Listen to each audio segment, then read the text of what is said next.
Do you know where we are, Adam? We are at the fulcrum point, when society lies in the balance. Hugh Darrow hoped to tip the scales one way, by telling the world everything you already know. About the biochip, the Illuminati, everything. He believed knowing the truth would convince mankind to abandon research into human enhancement technologies forever.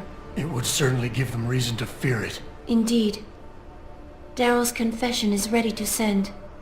If you want, I can wideband it across all media as soon as you shut down the signal. Everything you worked so hard to uncover will be exposed.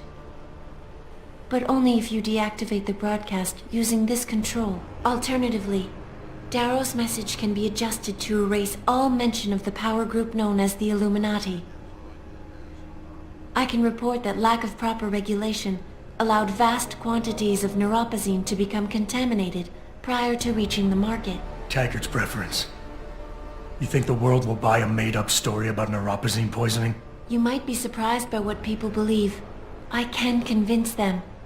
And having experienced the negative effects of corporate negligence firsthand, a majority of people might force the world to place harsh restrictions on all human enhancement research. But only if you disengage the signal and activate the video edit function from here.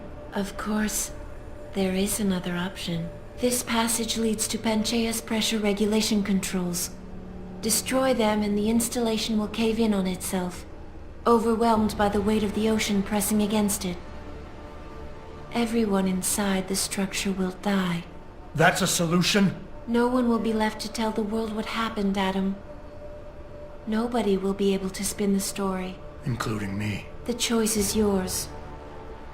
Do you believe you have the wisdom to choose an appropriate future for mankind?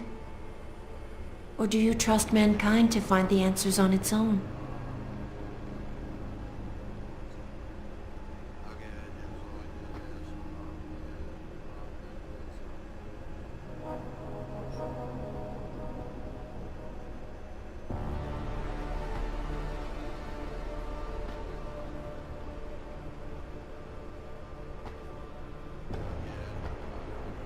If you do this, the unadulterated truth in Darrow's confession may well convince mankind to cast all science and technology aside, to ensure that future generations grow up free and whole.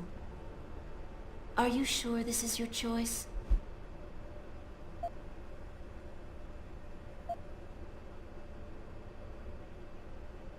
So be it then.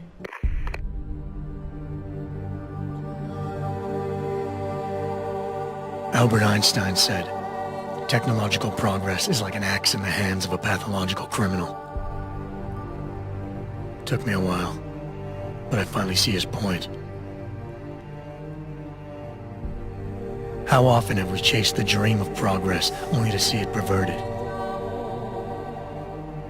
More often than not, haven't the machines we built to improve life shattered the lives of millions? And now we want to turn that dream on ourselves to fundamentally improve who we are. Experience has shown me how dangerous that can be. When faced with difficult choices, sometimes I considered human lives and suffering, but other times my own interests were paramount. Did I always do the right thing? Or did the presence of an easy answer lead me astray? Technologies are invented to make our lives easier, not our choices.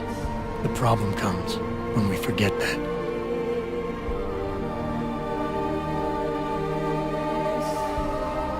Darrow understood this.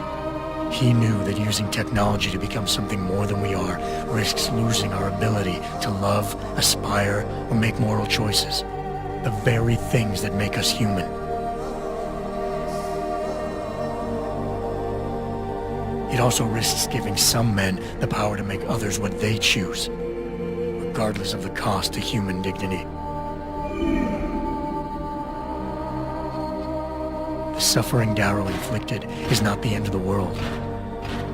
It is merely the seed for change. And change never comes without pain.